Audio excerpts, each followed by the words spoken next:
It's time to get into the Thriller Zone.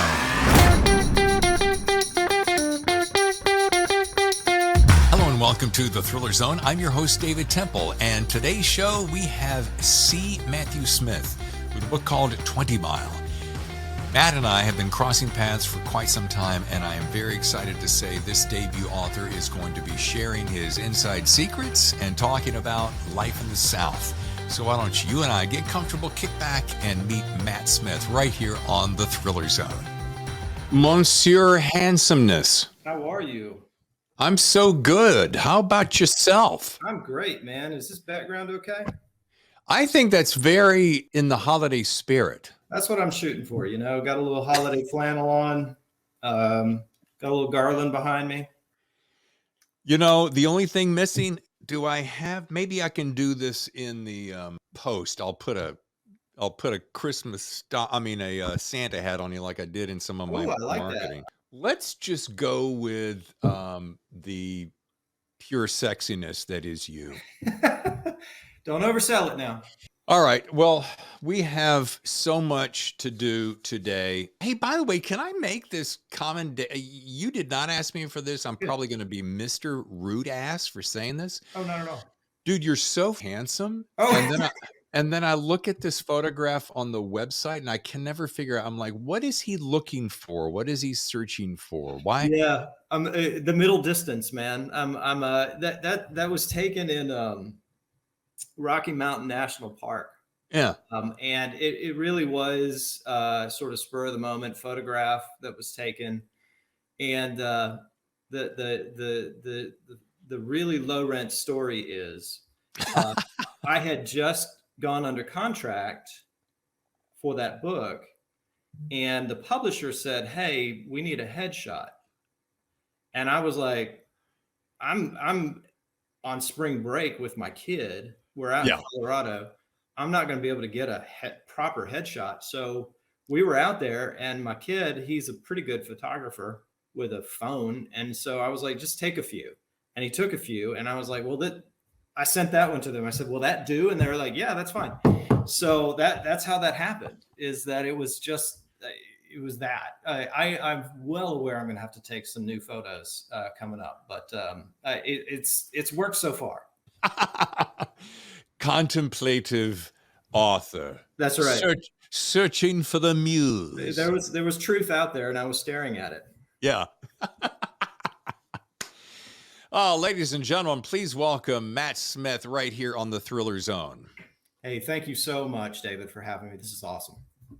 This book right here has been on my radar. God, dude, it's been like a year. And I got to start out of the gate. Don't usually like to do this, but my apologies, because we've been talking about this forever. Sure. The good news is better late than never. Hey, I appreciate it, man. And you're among the last, three shows of 2022. I realize this came out last year, so I'm breaking a couple of my own rules. I've backed off of debut authors just a little bit, only because there's so many monster hitters that want to be on the show. And number two is, usually I talk about books that are inside the year that we're talking about, but I'm like, okay, well, this has been sitting on my shelf, and folks, it's a damn fine read. Oh, thank you. Which we're going to get to in a minute. But first, we're going to drill down now. Some of the, I always like to start the show with the green room. Now, some of the green room that we were just talking about, I'm sad to say you did not, my friends, get to hear, but that's okay. It was good stuff. It was good stuff. Thank you, Matt, for bearing with that as I bare my soul. But one of these days I'll do an uncut version and somebody will get to hear it. But let's start here. I feel like I've known you for years because we've been pals on Twitter sphere. Right. Which, by the way, is it me, dude, or is Twitter gotten a little wonky lately? Yeah, it's a little buggy, a little body. I think it has. Yeah.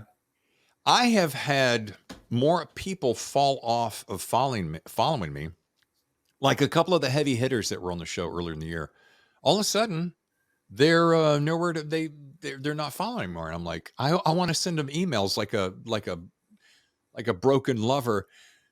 Dear so and so, why did you unfriend me on Twitter? Are you sure they didn't just drop off? Because a lot of people have been dropping off. That could be. I did notice there's a couple of biggies. I won't drop their names, but their followship has sunken, not sunken, dropped dramatically. And I'm like, Yeah. what? It must be part of the algorithm or something. Well, a lot of people are sort of left in the wake of the takeover and what they anticipate Twitter to become. Right. I think I'm aware of certain writers that I know and that I got to know on Twitter who are no longer there. They've moved to other platforms. Well, either way, we are here to talk about you and all that is goodness. Now, I do want to ask you this: Sure. Does has the social media universe worked for you as an author? Do you find this is a question I've been asking a couple of my friends recently? Do you find yourself saying that social media does help you, doesn't help you, sells books, gets you attention, etc.? 100%. I think it does. For me, um, it's made a ton of connections. I've gotten to know a number of people who have either been kind enough to have me on their show or post a review.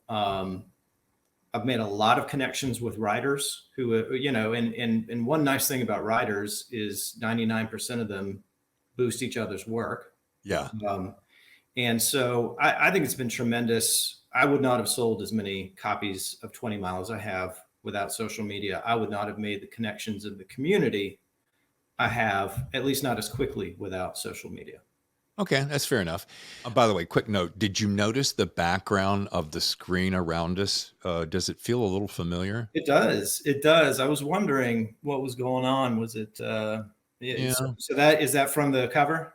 Yeah, it's just a little attention to detail, Matt, that you get here on the Thriller Zone. Listen, this is why everyone wants to be on your show, man. So listen to this. Check out these similar 6 degrees of separation or less. Okay. You went to Davidson. Yes. My one of my oldest best friends in the whole world to this day went to Davidson. Okay. My sister lived 2 blocks from Davidson for 20 years until she moved recently up to close to Asheville. Okay. Speaking of Asheville, where some of your book takes place, where my brother currently lives, Hendersonville exactly. Right. But Right. I shot I turned my first book into a film called Chasing Grace, shot it in Waynesville, Asheville, so forth. Yeah. Um, your book takes place Great Smoky Mountains. I spent my childhood playing in and around Great Smoky Mountains almost my entire childhood. And now you live just outside Atlanta, That's right.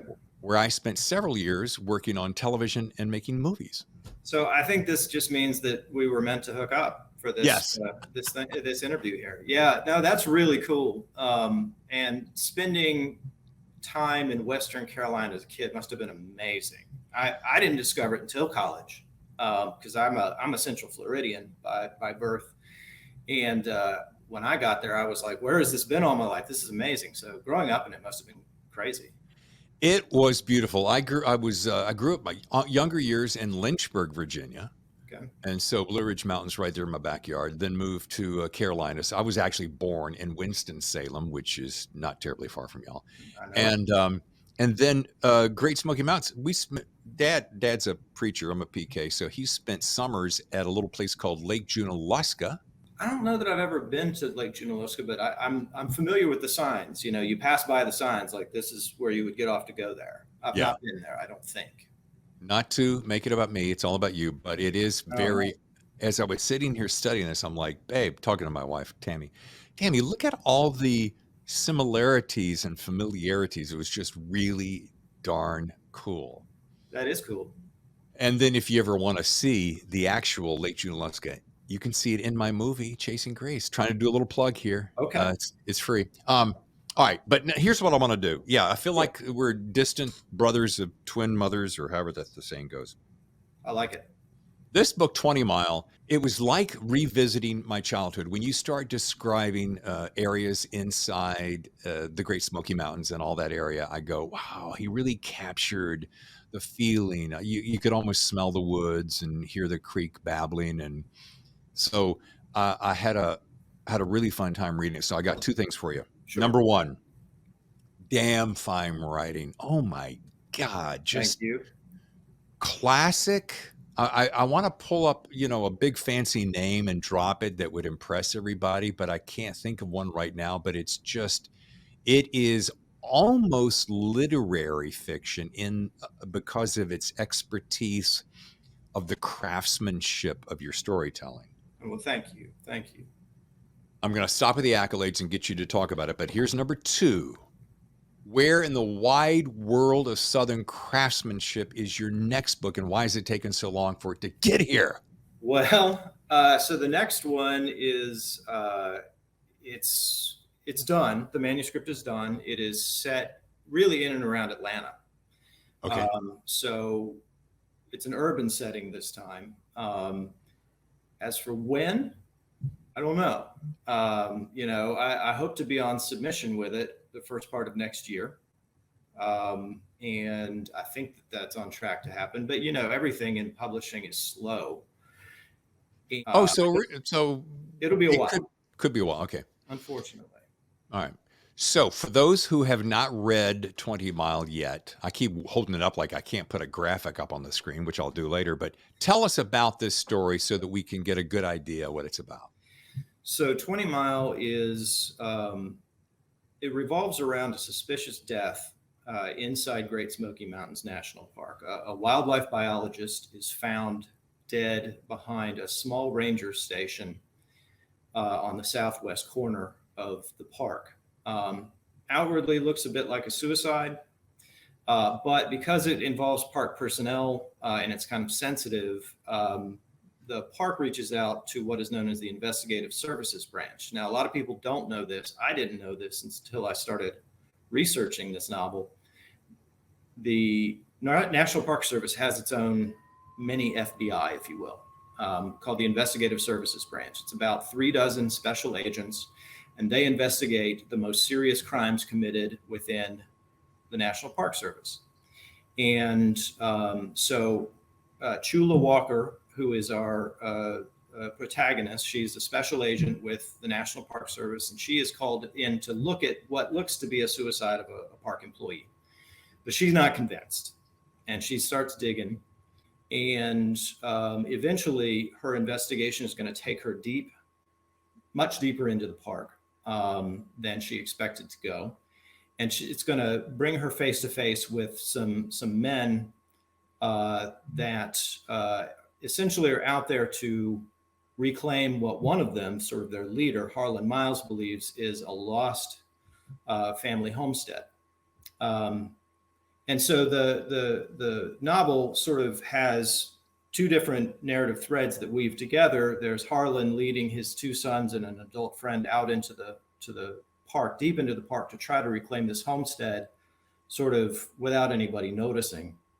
And then Chula investigating this death, and they're going to come together in ways that I hope are surprising, but also that spin characters off in different directions when they do come face to face.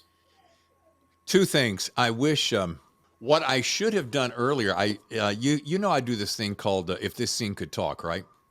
Yeah. Which I may have to do in post-production and add to the show, because there are some moments that I really, really loved. But if I had been thinking ahead and we had a little more time, you and I would have done it together. Ah. Which would have been pretty tasty. But I am going to read the very first paragraph of the book, and this paragraph is what kind of got me hooked. Okay. All right, Matt, let's take a short break. When we come back, I'm going to do something. It's not quite If This Scene Could Talk, but it's an excerpt that really got my attention. Folks, stay with us. Matt Smith and I are coming back shortly, right here on the Thriller Zone. The best thrillers, the Thriller Zone. And now, back to the show. The same moment the hiker comes upon them, rounding the bend in the trail, Harlan knows the man will die. He takes no pleasure in the thought. So far as Harlan is aware, he's never met the man and has no quarrel with him. This stranger is simply an unexpected contingency, a loose thread that, once noticed, requires snipping. I knew when I read that, I'm like, oh, baby, I'm in for a ride. Great, great. Well, it's there's a truism in writing fiction that you spend a disproportionate amount of time on that first page, that first paragraph, and the number of drafts I went through with that opening paragraph, that opening chapter, would probably total in the hundreds. So I'm glad that it landed. Let's drill down on that for a second, because you're the kind of guy I feel like I can really unpack this a little bit. And this is for the writers in the group who listen to the show, who really enjoy these kinds of things. So Mm. I'm going to feel perfectly comfortable doing this. But isn't that funny? I've talked to some people along the way, or here in the past year and a half, and you're going to be episode 111. Um, in that some people, some authors, that first opening line, it so grabs them that they go, I couldn't imagine it being any other way, so they never change it. And then folks like yourself who go, I think I have it, but I'm going to tweak it. And literally, you mean that paragraph underwent 100 different incarnations? Probably so. And the first line that's there now was not the first line in the beginning.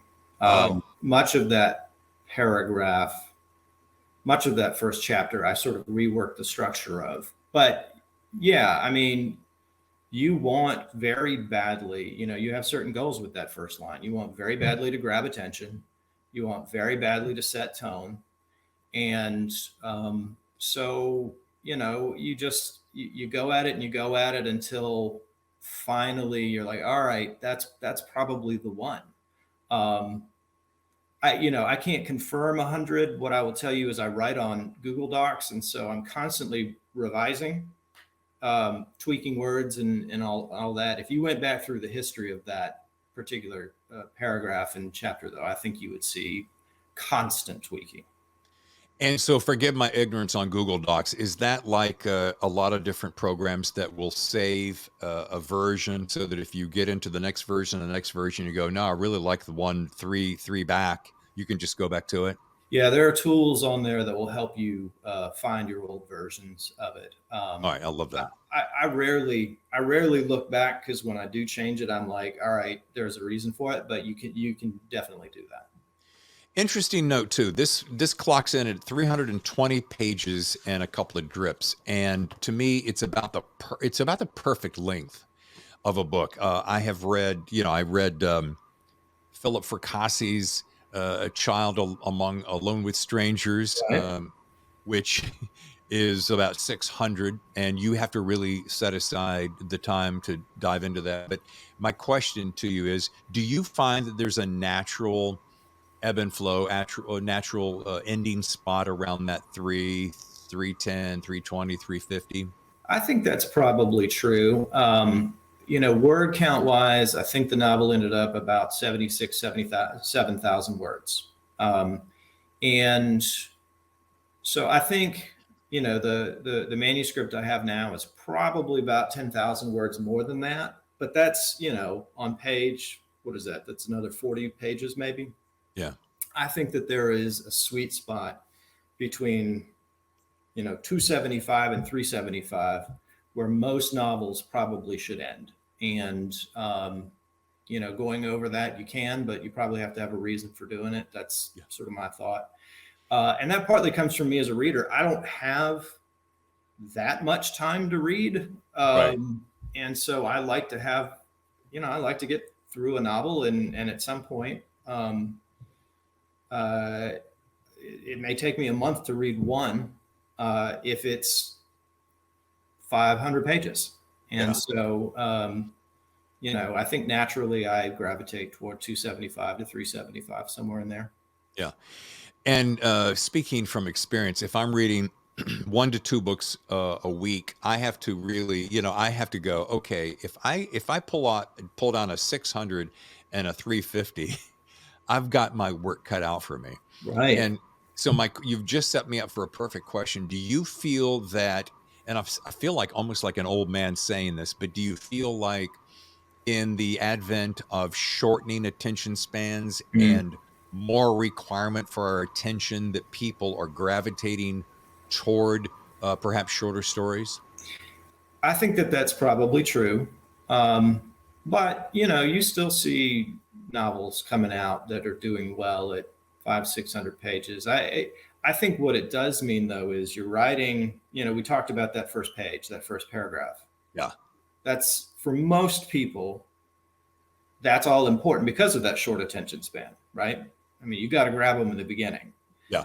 And then from there, I think you'll see things like punchier writing, shorter paragraphs, um, things like that that really sort of cater to that shortened attention span.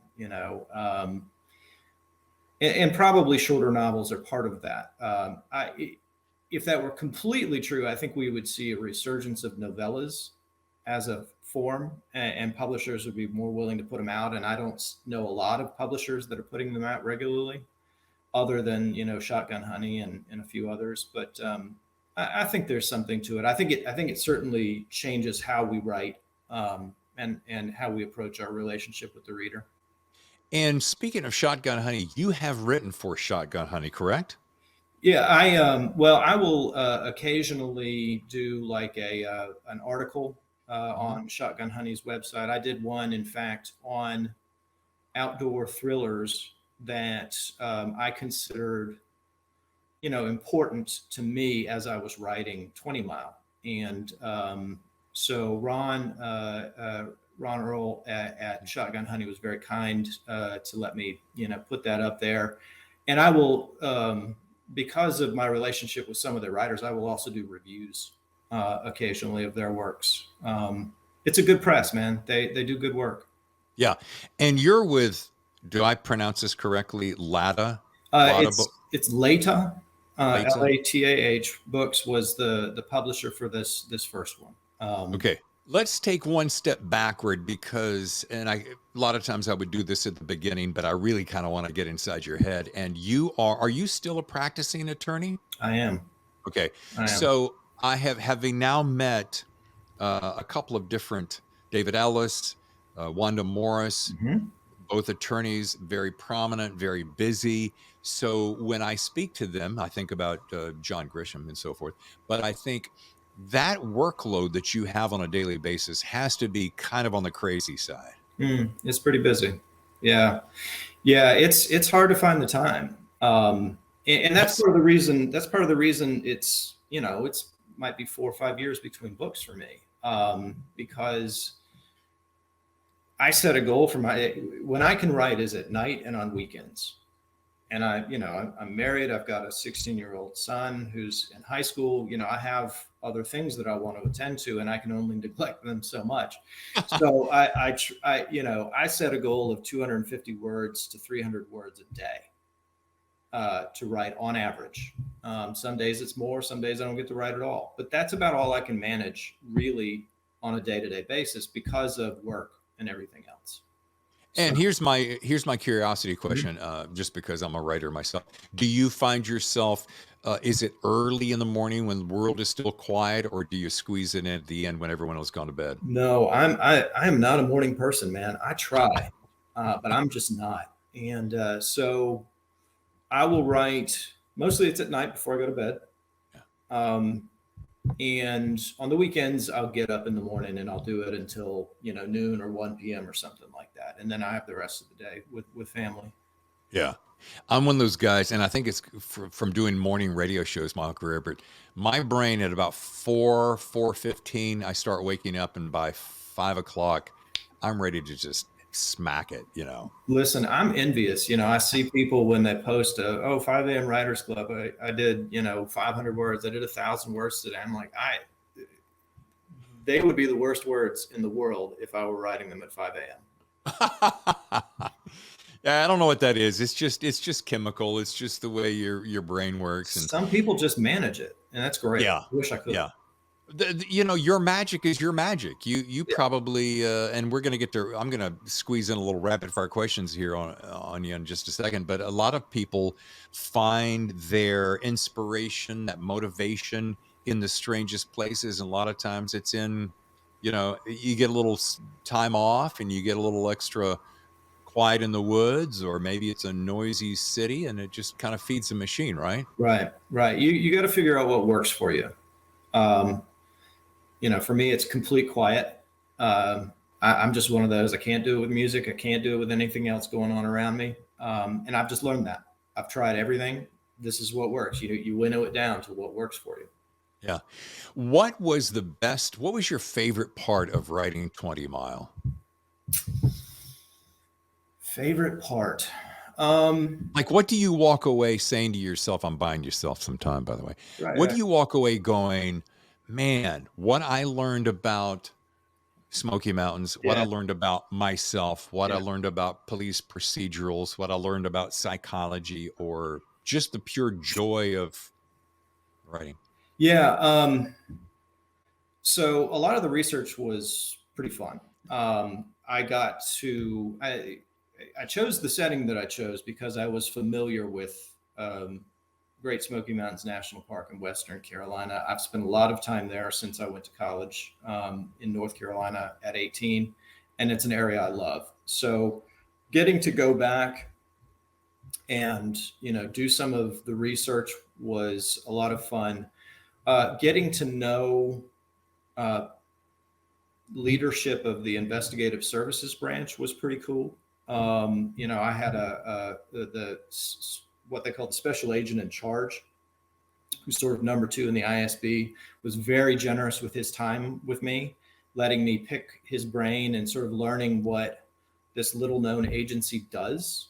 And he was pretty enthusiastic about what they do, actually getting featured in a novel. And so that was a lot of fun. Um, Really, though, I think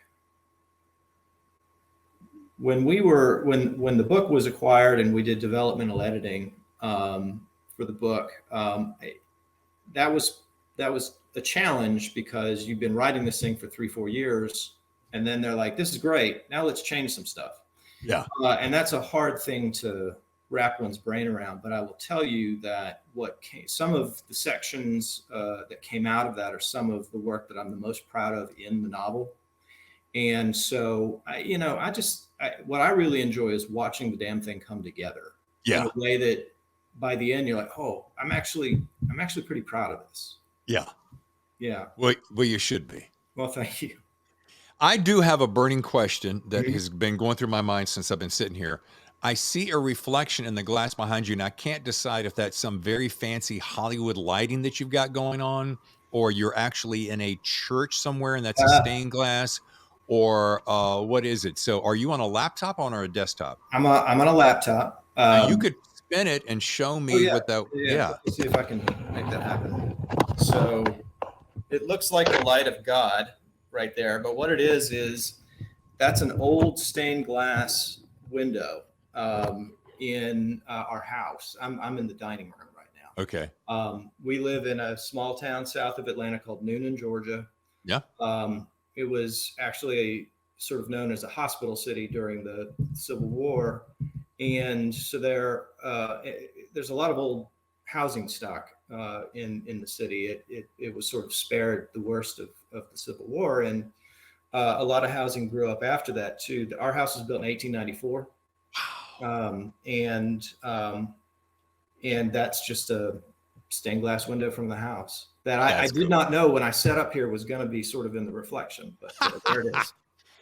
That's all right. I'm one of those guys when I'm sitting here watching movies or TV shows, and my wife, she used to probably um, be impressed with it back in the day, and now she's probably a little bit annoyed with it. But when I see a mic boom or a light shadow or a key light that's flaring or something, I'll call it out, and she's like, "Don't have to ruin it for those of us who don't know what that's doing." Don't spoil the magic. All right, listen, we're going to get to rapid fire questions in just a second, but Okay. I do have to wrap with the question that I ask pretty much all my listeners, and you know this. Um, what is your best piece of writing advice to aspiring writers? How much time do you have? All right. The best one piece is And actually, you know what I want you to do? I want you to take a second and really come up with something friggin' juicy, because I don't want the tired and true standard one. And I know, Matt, I know you got it in you. I want to know, I want you to dig deep into the soul of who you are okay. and tell me, you know, what you have learned over this vast experience of yours. All right. Number one with a bullet piece of advice for writers is find yourself a group of other writers who will look at your work and be honest with you.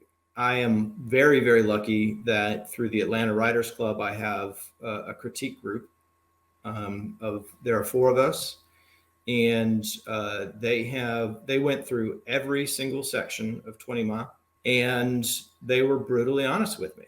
And it's you're too close to it as a writer. You've spent too much time with it, and presumably by the time you are ready to send it out in the world, you think it's the best it could be. It is not, and that's what other writers are there for. So find yourself a community of writers, whether it's a critique group, beta readers, just friends who will take the time, but have people who will look at your work and be honest with you about it, what works, what doesn't, and take that to heart.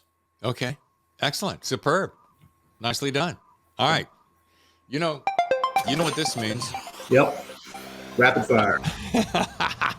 I'm going to let them rip. I'm going to start off with truly rapid. Now, folks, if you're listening at home, you already know that Matt has already given us a couple of the answers to this, but you're going to play along anyway. So, truly rapid. Tea or coffee while writing? Coffee. Fried chicken or ham biscuits? Oh, fried chicken every There time. you. Collard greens or green beans? Collard greens every time. And now the one that you already know. We know he doesn't want a noisy coffee shop. He would prefer probably a quiet library. Yes, 100%. I need quiet. All right. A little bit harder now. You and the wife are setting out on a vacation. Maybe the sun's coming along. You're on a road trip. You're in charge of the road trip mixtape. What music you gonna all be listening to? Ooh. So if it's a road trip, my wife is with me, it's probably going to be more like Iron and Wine. I like a good acoustic. I like a good acoustic soundtrack for that purpose. Now, if I've got like my son along with me, then we may be getting into some modern rap and hip hop. But I'll go with Iron and Wine for wife and road trip. Okay. And lastly, you're out hiking in the Smokies when you suddenly realize you are screwed. Your cell phone just died. You lost your compass in a rushing stream. The sun is setting, and when you reach in your pocket, you find a hole has been the escape route for your pack of power bars, your last food source. What's the first thing you're going to do? First thing I'm going to do, besides assess what time of day it is and how much daylight I have left, is I'm going to get back to that stream, and I'm going to follow that stream. Because that stream eventually is going to cross over or under a road or a trail. So yeah, I'm going to get back to that water and follow it. Gotcha. And it always heads downhill. I don't know if you knew this or not. Well, if you're going with it, that's probably true. And if you're going, it's going down, it's not going up. And if it's going down, there's going to be civilization somewhere nearby. Yeah. Good deal. All right. Well, that was fun. Folks, if you want to know more about Matt, visit cmattsmithwrites.com. This will be on the screen below, and follow him as I do on Twitter at cmattwright. And of course, the book, once again, is 20 Mile. It's a great read. It's so much fun. And dude, this has been a pleasure.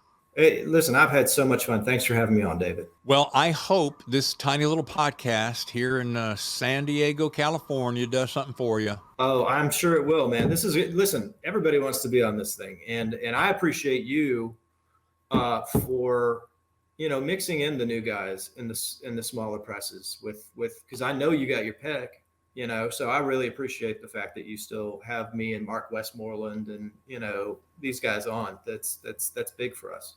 Thank you for saying that. Totally good times, and big old fat happy holidays to you and yours. You too, man. Thank you so much. Thanks again to Matt Smith for spending time with us. Always nice connecting with friends from the South.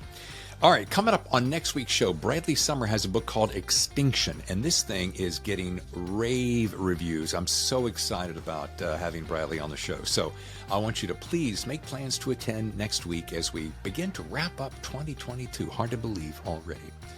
Two quick little pieces of housekeeping. Number one, thank you so much to my sponsors who've helped make this show possible for you, my listener, this year. They include AuthorBytes.com, who builds first-class websites for the top authors and up-and-coming authors, too, all around the world. Also, Warwicks.com, the oldest family-run bookstore in America.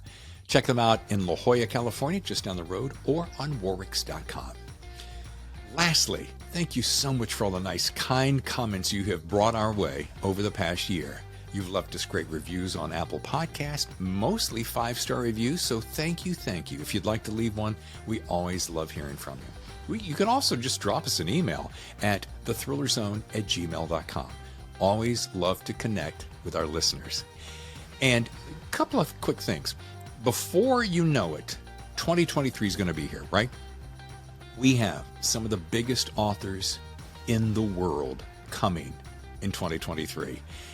I'm not going to run them down just yet, but I'm going to be telling you about those in the coming days and weeks. So I can just suffice it to say, you ain't seen nothing yet. That and a whole lot more. And anyway, I'm David Temple, your host. I got something ready to do. I'll see you next time when we have another exciting edition of The Thriller Zone.